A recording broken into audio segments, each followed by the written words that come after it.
Ma'am हम sentences को frame नहीं कर पाते हैं। मैम हम सेंटेंसेस को फ्रेम करने जाते हैं तो हमें समझ नहीं आती कि हिंदी वाले सेंटेंस में कौन से सब्जेक्ट है और इसमें कौन से हेल्पिंग वर्ब लगेंगे, प्रेजेंट में कौन से हेल्पिंग वर्ब लगेंगे, मेन वर्ब की कौन सी फॉर्म आएगी, ऑब्जेक्ट क्या होता है, ऑब्जेक्ट कैसे यूज करना है, कुछ समझ नहीं आता। मैम ये प्रॉब्लम आती है, मैम वो प्रॉब्लम आती है, तो क्यों ना ये प्रॉब्लम को ही खत्म कर दे। आज के इस वीडियो में हम ये प्रॉब्लम को खत्म कर देते हैं कि सेंटेंसेस को हम फ्रेम नहीं कर पाते हैं। आज के इस वीडियो से आप सेंटेंसेस को फ्रेम करना सीख जाओगे। आपको ये समझ में आ जाएगा कि सब्जेक्ट क्या होते हैं, मेन वर्ब की कौन सी फॉर्म कहाँ लिखती है, वर्ब क्या होते हैं, वर्ब का कौन सा रूप किस सब्जेक्ट के अकॉर्डिंग लगता है, ऑब्जेक्ट क्या होता है और ऑब्जेक्ट का मतलब क्या होता है, इसका यूज क्यों किया जाता है सेंटेंस में, सभी पूरे डिटेल में सीखने वाला है। यानी कि ये एक बेसिक नॉलेज है आप लोगों के लिए। अगर आपका बेसिक पावर स्ट्रांग होगा तो आप कोई सा भी सेंटेंसेस को इजीली फ्रेम कर सकते हैं। अगर आप बिगनर्स है, ये क्लास आप लोगों के लिए ब्रह्मास्त्र वाली क्लास है। और जो एडवांस इंग्लिश लर्नर है उनमें भी छोटी छोटी गलतियां वो कर ही देते हैं सेंटेंसेस को फ्रेम करने में। तो आज के बाद कोई गलती नहीं हो। तो चलिए इसके साथ वीडियो को स्टार्ट करते हैं और आज का ये इंटरेस्टिंग टॉपिक को हम कवर करते हैं। स्टार्ट करने से पहले आप देख लीजिए कि आप आज के इस वीडियो में किस तरह सीखने वाले हैं। आप पूरे स्ट्रक्चर्स को सीखोगे, सब्जेक्ट क्या होते हैं, हेल्पिंग वर्ब क्या होती है, मेन वर्ब क्या होती है, ऑब्जेक्ट क्या होती है, प्रेजेंट के हेल्पिंग वर्ब, पास्ट के हेल्पिंग वर्ब, फ्यूचर के हेल्पिंग वर्ब क्या क्या होते हैं, सभी हम पूरे डिटेल में पूरे जड़ से सीखने वाले हैं। तो चलिए इसी के साथ हम अपने एक एक करके हम सभी स्लाइड को कवर करते हैं। सबसे पहले मैं ये बता दूं कि यहाँ पर हम सबसे पहले स्ट्रक्चर को कवर करेंगे कि कैसे कैसे सेंटेंसेस होते हैं, पहले वो पहचान लेते हैं ताकि हम आसानी से किसी भी सेंटेंस को बना पाएंगे। तो देखिए सेंटेंसेस में होते हैं, एक सिंपल सेंटेंस होता है, एक नेगेटिव सेंटेंस होता है, एक इंट्रोगेटिव सेंटेंस होता है, एक नेगेटिव सेंटेंस होता है, एक डबल इंट्रोगेटिव सेंटेंस होता है। सेंटेंसेस इतने ही टाइप के होते हैं और सभी सेंटेंसेस कैसे होते हैं। सबसे पहले सिंपल से आपको समझ में आ गया कि ये तो पूरा सिंपल होगा, साधारण वाक्य होगा। सबसे पहले आपको सब्जेक्ट यूज करना है, देन हेल्पिंग वर्ब यूज करना है, देन मैन वर्ब यूज करना है, देन ऑब्जेक्ट यूज करना है। सिंपल से स्ट्रक्चर है। अगर नेगेटिव सेंटेंस की बात कर देते तो सब्जेक्ट यूज करना है, देन हेल्पिंग वर्ब, और हेल्पिंग वर्ब के बाद जस्ट नॉट का यूज करना है। इसी में तो स्टूडेंट की गलती कर देते हैं। वो क्या करते हैं, पहले सब्जेक्ट लिख देते हैं, फिर नॉट का यूज कर देते हैं, उसके बाद हेल्पिंग वर्ब का यूज करते हैं। नहीं तो हेल्पिंग वर्ब के बाद मेन वर्ब यूज कर देते हैं, उसके बाद नॉट का यूज करते हैं। तो गाइस बिल्कुल ये गलती नहीं करना है। आपको याद रख लेनी है कि हेल्पिंग वर्ब और मेन वर्ब के बीच में नॉट का यूज किया जाता है, देन हमारा ऑब्जेक्ट आ जाता है। ठीक है। इंट्रोगेटिव सेंटेंसेस क्या होते हैं, सबसे पहले आपको हेल्पिंग वर्ब का यूज करना होता है, सब्जेक्ट यूज करना है, मेन वर्ब यूज करना, ऑब्जेक्ट यूज करना है। नेगेटिव इंट्रोगेटिव सेंटेंस कैसे होता है, सबसे पहले helping verb, then subject, then not, then main verb, then object. And WH interrogative sentence क्या होता है, सबसे पहले डब्ल्यूएच वर्ड्स, फिर हेल्पिंग वर्ब, फिर सब्जेक्ट, फिर मेन वर्ब एंड ऑब्जेक्ट। सब में बार बार हम क्या बोल रहे हैं, हम बोल रहे हैं subject, helping verb, main verb and object. यही स्ट्रक्चर का तो फंडा है। सभी में आपको यही दिख रहा है, subject, helping verb, main verb, object. भाई ये है क्या, ये कौन सी बला है, इसको क्या बोलेंगे हम। सब्जेक्ट क्या होते हैं, हेल्पिंग वर्ब क्या होती है, मेन वर्ब क्या होती है, ऑब्जेक्ट क्या होती है, ये हम कैसे पहचानेंगे सेंटेंसेस को बनाते वक्त।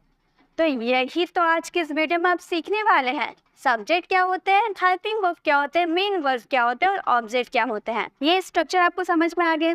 चलिए देखिए अब हिंदी वाले सेंटेंसेस में हम पहले समझते हैं कि क्या क्या कैसे किया जाता है। ये जो मैं आपको दिख रहा है ये आपका सब्जेक्ट है, ठीक है, हिंदी वाले सेंटेंस में। ये जो इंग्लिश हो गया ये मैं आपको बाद में बताती हूँ। पहले पढ़ाना आपका कार्य हो रहा है, यानी कि ये हमारा क्या है, मेन वर्ब है। और रही हूँ ये हमारा हेल्पिंग वर्ब है। और काम किस पे हो रहा है, इंग्लिश पे हो रहा है, तो ये हमारा ऑब्जेक्ट है। ठीक है, सब्जेक्ट, ऑब्जेक्ट, मेन वर्ब और हेल्पिंग वर्ब। लेकिन जब हम इंग्लिश के ट्रांसलेशन करते हैं ना तो सबसे पहले हमें सब्जेक्ट का यूज़ करना होता है, देन हम उसमें क्या यूज़ करते हैं, हेल्पिंग वर्ब, देन हमें यूज़ करना होता है मेन वर्ब एंड लास्ट में हमें ऑब्जेक्ट यूज़ करना होता है। यानी कि हेल्पिंग सब्जेक्ट तो ठीक ही है, उसके बाद हमें हेल्पिंग वर्ब का यूज़ करना है, then main verb and last में हम ऑब्जेक्ट का यूज़ करते हैं। तो हिंदी और इंग्लिश को देखकर आप डायरेक्ट पहले सब्जेक्ट, फिर object, main verb, helping verb, इस तरह से आपको ट्रांसलेशन नहीं करनी है। आपको ये सिंपल सेंटेंस के स्ट्रक्चर को आपको रट लेनी है।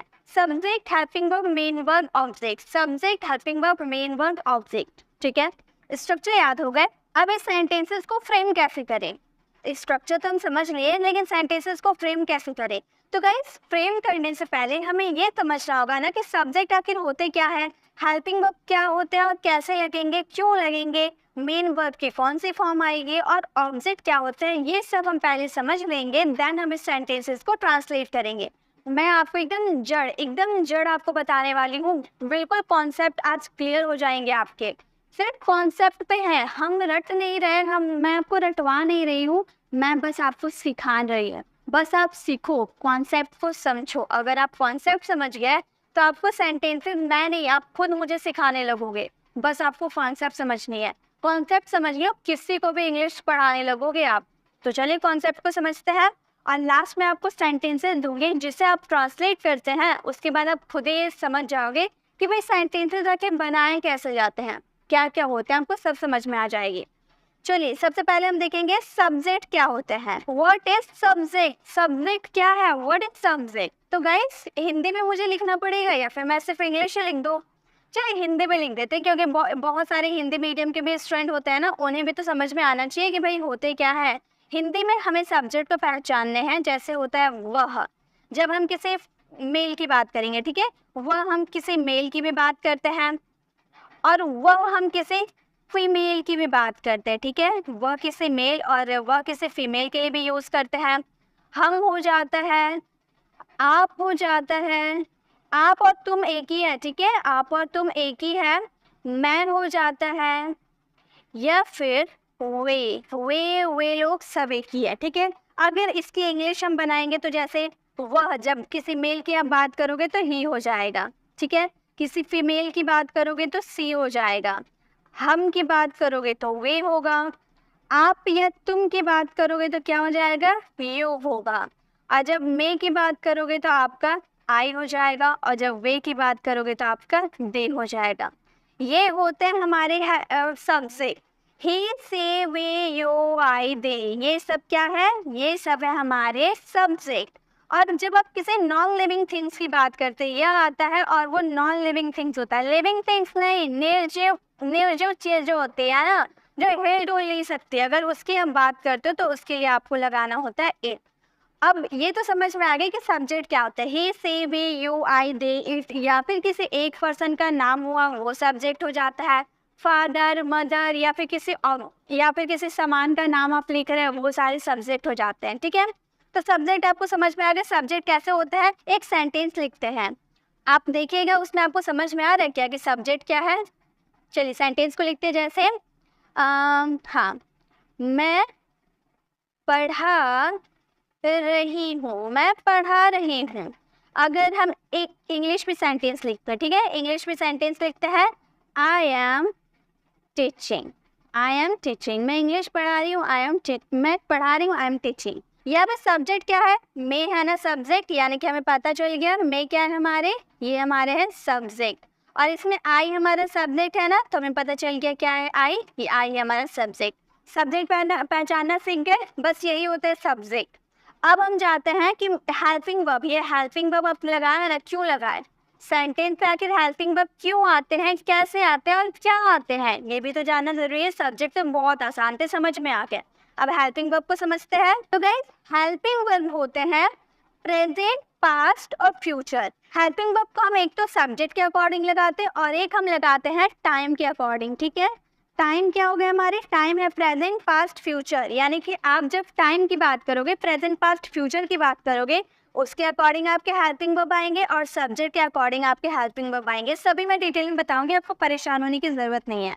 अगर प्रेजेंट की अगर आप बात करें, वर्तमान काल की बात करें, तो आपका हेल्पिंग वर्ब आएगा डू डज, कॉन्टिन्यूअस में आएगा इज एम आर और परफेक्ट में आएगा हैज हैव। ये सारे मैंने आपको टेंसेस में कवर करवाया था, ये मैं आपको बस ऐसे नॉलेज दे रही हूँ। पास्ट की अगर आप बात करें तो helping verb did, was, were, had. अगर फ्यूचर की बात करें तो विल बी, विल हैव। ये टाइम के अकॉर्डिंग आते हैं। देखिए ये तो आपको समझ में आ गया ना कि टाइम के अकॉर्डिंग आपका हेल्पिंग वर्ब लगेगा। अब सब्जेक्ट के अकॉर्डिंग हेल्पिंग वर्ब मतलब क्या हुआ, इसका मतलब हुआ जब आप इज लगाते हो, डज लगाते हो, हैड लगाते हो, आखिर किस सब्जेक्ट के साथ लगाओगे। ये तो हमें समझ में आ गया कि ये इज है, ये डज है और ये हैज है, ये तीनों कब लगेगा? प्रेजेंट में हमारे लगेंगे, हमें पता चल गया, कोई दिक्कत नहीं है, ठीक है। टाइम के अकॉर्डिंग क्या क्या लगेंगे? डज, इज और हैज। लेकिन किस सब्जेक्ट के साथ लगेंगे ये हमें पहचानना है। तो आपका जब सिंगुलर सब्जेक्ट रहे, सिंगुलर सब्जेक्ट यानी कि ही, सी, इट, या फिर अगर आपका एक व्यक्ति रहा, राम, मोहन, सोहन, रिया, गीता, सीता, फादर, मदर, एक जन रहा, सिर्फ एक जन रहा, तो उसके साथ आप इज, डज और हैज का यूज करोगे। समझ गए ना कैसे? और एक चीज छूट गया, वॉज का भी यूज करते हैं, ही, सी, इट और नेम के साथ, ठीक है। ये क्लियर? अब आते हैं नेक्स्ट में, आर, डू, हैव।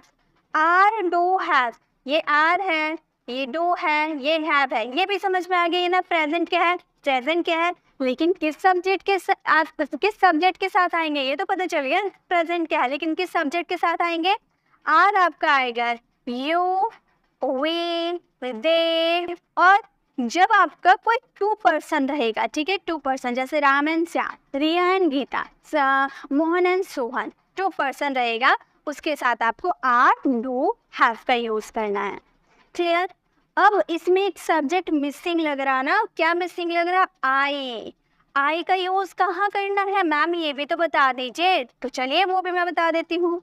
आई एक ऐसा सब्जेक्ट है, इसका यूज आप करोगे डू के साथ, एम के साथ, हैव्स के साथ और पास्ट में वॉज के साथ। समझ गए ना? किसके साथ? Do, am, haves, was. इसके साथ हमें क्या यूज करना? आई का यूज करना, बस बात खत्म। अब लास्ट है हैड, डिड, विल। ये आपका डिड, ये आपका हैड और ये विल, इसका यूज कहाँ करें? विल हो या विल बी हो या विल हैव हो, बात एक ही है, ठीक है। इसका यूज कहाँ करें? तो गाइस इसका यूज हम करेंगे, इसका यूज करेंगे जो आपका ऑल सब्जेक्ट होता है, जितना भी आपका सब्जेक्ट है, सभी सब्जेक्ट के साथ आप इसका यूज कर सकते हो, बात खत्म। इज, दैट, हैज, वाज का यूज करेंगे ही, सी, इट या किसी एक व्यक्ति के नाम के लिए, आर, डू, हैव या फिर विल, ठीक है, पास्ट में विल, इन सब का यूज करेंगे यू, वी, दे या 2 पर्सन के साथ। हैड, डिड, विल का यूज करेंगे ऑल सब्जेक्ट के साथ, और आई जो है उसका यूज करेंगे डू, एम, हैज और हैव और वॉज के साथ। ये है हेल्पिंग वर्ब का कॉन्सेप्ट। आपको इसकी स्क्रीनशॉट लेने की जरूरत नहीं है, इसकी पीडीएफ आपको मेरे टेलीग्राम चैनल पर मिल जाएगी। देखिए मैंने आपको समझा दिया, आपको समझ में आ गया। थोड़ी बहुत अगर डाउट है तो जब इसकी पीडीएफ आपको मिल जाएगी उसके बाद अब बहुत सारे सेंटेंसेस, पहले हिंदी वाले सेंटेंसेस तो माइंड में बहुत आते रहते हैं, वो सेंटेंसेस कम से कम 10 सेंटेंसेस आप लिख लो और उसके नीचे आप पहचानो कि कौन सा सब्जेक्ट है, कौन सा हेल्पिंग वर्ब है, कौन सा मेन वर्ब है, कौन सा ऑब्जेक्ट है, वो लिख लो। उसके बाद उसे ट्रांसलेट करो, किस टाइम के अकॉर्डिंग कौन सा हेल्पिंग वर्ब का यूज़ करना है, सब्जेक्ट के अकॉर्डिंग हेल्पिंग वर्ब का यूज़ करना है, तो वैसे पहचान के आप सेंटेंसेस को बनाओ। ठीक है, ये समझ में आ गए। लास्ट में हमको सेंटेंसेस को देखेंगे, उसमें हम पहचानेंगे। ठीक है, अब है what is main verb. Main verb क्या है? तो गाइस मेन वर्ब हमारे 5 होते हैं, वर्ब्स के फॉर्म हमारे 5 होते हैं ना, वर्ब का first form, second form, third form, fourth form, fifth form. First form किसके किसके साथ लगता है, अब ये हम देखेंगे। आपका फर्स्ट फॉर्म लगता है मॉडल्स के साथ, मॉडल्स के साथ, प्रेजेंट के सिंपल के साथ, जैसे हम प्रेजेंट इंडेफिनिट भी बोलते हैं ना, तो उसके साथ भी वर्ब का फर्स्ट फॉर्म लगता है। और आपका फ्यूचर इंडेफिनिट रहता है ना, फ्यूचर इंडेफिनिट के साथ भी आपका क्या लगता है, वर्ब का फर्स्ट फॉर्म लगता है। नेक्स्ट है वर्ब का सेकंड फॉर्म किसके साथ लगता है। तो गाइस एक ऐसा ही टेंस है जिसमें वर्ब का सेकंड फॉर्म लगता है, वो है हमारे पास्ट सिंपल, जिसे हम पास्ट इंडेफिनिट भी बोलते हैं। ठीक है, वर्ब का थर्ड फॉर्म हमारा लगता है, जब भी कोई आप मॉडल्स बनाते हो, मॉडल्स के साथ अगर हैव का यूज आप कर देते हो, जैसे would have, should have, could have, can have, may have, ऐसा आप यूज कर देते हो ना, तो उसके साथ आपको वर्ब का थर्ड फॉर्म लगाना होता है। और आप परफेक्ट टेंस जब बनाते हो तो परफेक्ट टेंस में भी आपको क्या यूज करना होता है, वर्ब का सेकेंड थर्ड फॉर्म यूज करना होता है। और पेसिव वाले सेंटेंसेस में वर्ब का थर्ड फॉर्म का यूज किया जाता है। ठीक है, वर्ब का फोर्थ फॉर्म का बात करें तो वर्ब का फोर्थ फॉर्म लगता है जब आप मॉडल्स बनाते हो ना, मॉडल्स के साथ बी का यूज कर देते हो, तो कभी कभी कंटिन्यूटी को जारी करता है। ठीक है, कंटिन्यूटी, राम खेल रहा हो सकता है, रिया को सो रहा होना चाहिए। तो कंटिन्यूटी की हम बात करते हो तो उसमें वर्ब का फोर्थ फॉर्म लग जाता है। उसके बाद कॉन्टिन्यूस टेंस में बनाते हैं, ये तो बहुत ही कॉमन है। कॉन्टिन्यूस टेंस में क्या लगता है, वर्ब का फोर्थ फॉर्म लगता है, क्योंकि यहाँ पर समझ में आ रहा है कॉन्टिन्यू चल रहा कोई काम। या फिर हमारे परफेक्ट के कॉन्टिन्यूस टेंस में भी इसका यूज़ किया जाता है। ठीक है, वर्ब का फिफ्थ फॉर्म का यूज़ कहाँ किया जाता है, तो वर्ब का फिफ्थ फॉर्म अकेला एक टेंस है प्रेजेंट सिंपल, उसमें हम वर्ब का फिफ्थ फॉर्म का यूज़ करते हैं। तो ये कॉन्सेप्ट आपको याद रहना चाहिए। ये कॉन्सेप्ट बहुत ही ज़रूरी है कि वर्ब का फर्स्ट फॉर्म कहाँ लगाना है, वर्ब का second form, third form, fourth form, fifth form. तो ये होते हैं मेन वर्ब लगाने का तरीका। चलिए अब ऑब्जेक्ट देखते हैं। ऑब्जेक्ट क्या होते हैं, सब्जेक्ट हमारे होते हैं I, we, you, they, he, she, it. I मतलब मैं, वी मतलब हम, यू मतलब तुम या आप, दे मतलब वे, ही मतलब किसी मेल पर्सन की बात करेंगे, सी यानी कि फीमेल व्यक्ति की बात करेंगे, और इट यानी कि किसी नॉन लिविंग थिंग्स की बात करेंगे। अगर हम आई का ऑब्जेक्टिव केस बनाने जाए, आई का ऑब्जेक्ट लिखे तो मी हो जाता है, वी का ऑब्जेक्ट लिखे तो हो जाता है अस, यू का ऑब्जेक्ट लिखे तो हो जाता है यू का यू ही रह जाता है। ठीक है, और दे का लिखे तो हो जाता है देम, और ही का लिखे तो हो जाता है हिम, हर का लिखे तो हर का हो जाता है हर, सी का हर, इट का हो जाता है इट। तो ये है ऑब्जेक्ट। और एक बात बताऊँ, ऑब्जेक्ट का कोई रूल ही नहीं होता है। ऑब्जेक्ट मतलब जिस पर काम किया जाता है। मतलब मैं इंग्लिश पढ़ा रही हूँ तो मैं क्या पढ़ा रही हूँ, इंग्लिश पढ़ा रही हूँ। मैं इंग्लिश बोल रही हूँ तो मैं क्या बोल रही हूँ, इंग्लिश बोल रही हूँ। आप वीडियो देख रहे हैं तो आप क्या देख रहे हैं, वीडियो देख रहे हैं। मतलब जिस चीज़ पे काम किया जाता है ना, जिस चीज़ पे सब्जेक्ट काम करता है, वही हमारा ऑब्जेक्ट होता है। ठीक है, वही हमारा ऑब्जेक्ट होता है, और ऑब्जेक्ट को लास्ट में लिखा जाता है। ठीक है, अब प्रेजेंट के हेल्पिंग वर्ब क्या होते हैं, पास्ट के हेल्पिंग वर्ब क्या होता है, और फ्यूचर के हेल्पिंग वर्ब क्या होते हैं, वो देख लेते हैं, और सेंटेंसेस भी हम देखते चलेंगे। ठीक है, अगर सबसे पहले हम बात करें इज, एम और आर। इज एम आर किसके साथ लगता है, ये प्रेजेंट के हेल्पिंग वर्ब होता है। इज एम आर लगता है कॉन्टिन्यूस टेंस में।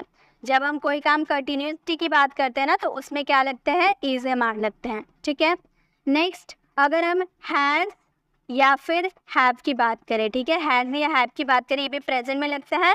जब हम परफेक्ट टेंस की बात करते हैं ना, परफेक्ट टेंस या परफेक्ट कॉन्टिन्यूस टेंस, उन दोनों के साथ क्या लगता है, हैज़ हैव लगते हैं। और होते हैं डू डज। डू डज का यूज़ हम कहाँ करते हैं, डू डज का यूज़ हम करते हैं प्रेजेंट के इंडेफिनिट टेंस में। हम क्या यूज़ करते हैं, डू डज का यूज़ करते हैं। तो ये आपको समझ में आ गया ना, किसके साथ क्या लगता है। प्रेजेंट के हेल्पिंग वर्ब बस इतना ही हेल्पिंग वर्ब होता है, इतना ही में आपको लगाना होता है, is am are, has have, do does. Past के हेल्पिंग वर्ब क्या होते हैं, पास्ट के हेल्पिंग वर्ब होते हैं वॉज या वर। वॉज वर का यूज़ कहाँ किया जाता है, वॉज वर का यूज़ किया जाता है कॉन्टिन्यूस टेंस में। जब हम कॉन्टिन्यूस टेंस पर आते हैं ना, कंटिन्यूटी की बात करते हैं, तो उसमें वॉज वर का यूज़ किया जाता है। पास्ट में हैड, अकेला हैड है, इसका यूज़ हम सभी सब्जेक्ट के साथ करते हैं परफेक्ट टेंस में या फिर परफेक्ट कॉन्टिन्यूस टेंस में। ठीक है, हैड का यूज़ किया जाता है। और क्या हो गया, हमारे डिड बच गया। डिड का यूज़ किया जाता है हमारा इनडेफिनिट टेंस में। पास्ट के इनडेफिनिट टेंस में हम क्या यूज़ करते हैं, डिड का यूज़ करते हैं। तो ये कॉन्सेप्ट आपको समझ में आ गया, किसके साथ क्या यूज़ करते हैं। फ्यूचर में क्या क्या यूज़ करते हैं, सबसे पहले विल का यूज़ हम किस में करते हैं, विल का यूज़ हम करते हैं इनडेफिनिट टेंस में। इनडेफिनिट टेंस में आप विल का यूज़ करते हैं। विल बी का यूज़ आप कहाँ करते हैं, तो गाइस विल बी जब कॉन्टिन्यूटी को शो करता है, आपका विल बी जो है वो कॉन्टिन्यूटी को शो करता है, यानी कि उसे हम लिखेंगे कॉन्टिन्यूअस टेंस में। ठीक है, और अब आ गए विल हैव का यूज़ हम कहाँ करते हैं, तो विल हैव का यूज़ हम करते हैं जब हम किसी चीज़ के परफेक्ट, कोई काम परफेक्टली ख़त्म होने की बात करते हैं, तो परफेक्ट टेंस में हम इसका यूज़ करते हैं। और विल हैव का यूज़ आप परफेक्ट कॉन्टिन्यूअस टेंस पे भी करते हैं। तो ये आपको समझ में आ गया किसका यूज़ कहाँ करना है। अब हम कुछ सेंटेंसेस को लिखते हैं, और वो सेंटेंसेस में पहचानते हैं कि उसमें सब्जेक्ट क्या है, हेल्पिंग वर्ब क्या है, वर्ब क्या है, ऑब्जेक्ट क्या है। एक बस सेंटेंस में मैं आपको बताऊंगी, और बाकी सेंटेंस आप लोगों के लिए होमवर्क रहेंगे। यहाँ पे आपको कुछ क्वेश्चन दिख रहे हैं। सबसे पहले ही हमारा क्या है, ही से समझ में आ गया ये हमारा सब्जेक्ट है। इज क्या हमारा हेल्पिंग वर्ब है, इज द हेल्पिंग वर्ब हम लोगों ने सीखा। और स्टडिंग क्या है हमारा, स्टडिंग है हमारा मेन वर्ब, इसमें ऑब्जेक्ट है ही नहीं। किस पे काम हो रहा है, हम वो पढ़ रहा है, क्या पढ़ रहा है आपको बताया है? नहीं पढ़ रहा। अगर वो बोलता है he is study English, he is studying English, सीखता है, यानी कि वो इंग्लिश पढ़ रहा है, लेकिन उसे बताया नहीं है वो कि वो, लेकिन उसने ये नहीं बताया कि वो क्या पढ़ रहा है। सिर्फ इतना बोला गया कि वो पढ़ रहा है, ही इज स्टडिंग। तो यहाँ पर ही सब्जेक्ट है, इज हमारा हेल्पिंग वर्ब है और स्टडिंग यानी कि मेन वर्ब है। तो इस सेंटेंसेस को देखकर आप पहचान जाओगे कि ये कौन सा सेंटेंस है जिसमें इज के साथ वर्ब का फोर्थ फॉर्म लगा। सबसे पहले इज है, यानी कि ये हमारा क्या है? प्रेजेंट है। इज से हमें क्या पता चला? इज से हमें ये पता चला कि ये प्रेजेंट है और इसमें वर्ब का फोर्थ फॉर्म लगा दिए, आईएनजी वाला फॉर्म लगा दिए। हम लोगों ने क्या सीखा था कि जिसमें वर्ब के साथ आईएनजी लगा देते हैं, यानी कि वो हमारा हो जाता है, इससे पहले हम लोगों ने सीखा था, वो हमारा हो जाता है प्रेजेंट का कॉन्टिन्यूअस टेंस। ठीक है, वो क्या हो जाता है? प्रेजेंट का कॉन्टिन्यूअस टेंस। तो ये आपको समझ में आ गया ना कैसे आपको पहचानना है। ही हमारा सब्जेक्ट, इज हमारा हेल्पिंग वर्ब और स्टडिंग हमारा मेन वर्ब। आपको इस तरह से पूरे सॉल्व करके नहीं बताना है, आपको बस इतना बताना है कि ही वाज स्टडिंग ये कौन सा टेंस है, ही हैड स्टडीड ये कौन सा टेंस है, ही हैड स्टडीड ये कौन सा सेंटेंस है, ही विल बी स्टडिंग ये कौन सा सेंटेंस है और ही विल बी स्टडीड ये कौन सा सेंटेंस है। ये आपको पहचानना है और इसका आंसर आपको कमेंट बॉक्स में करना है। तो आज के इस वीडियो में हम लोगों ने सीखा कि subject, helping verb, main verb और ऑब्जेक्ट होते क्या हैं, उसे पहचाना कैसे जाता है। आई होप आपको ये वीडियो अच्छी लगी होगी, इससे आपको काफ़ी हेल्प भी मिली होगी।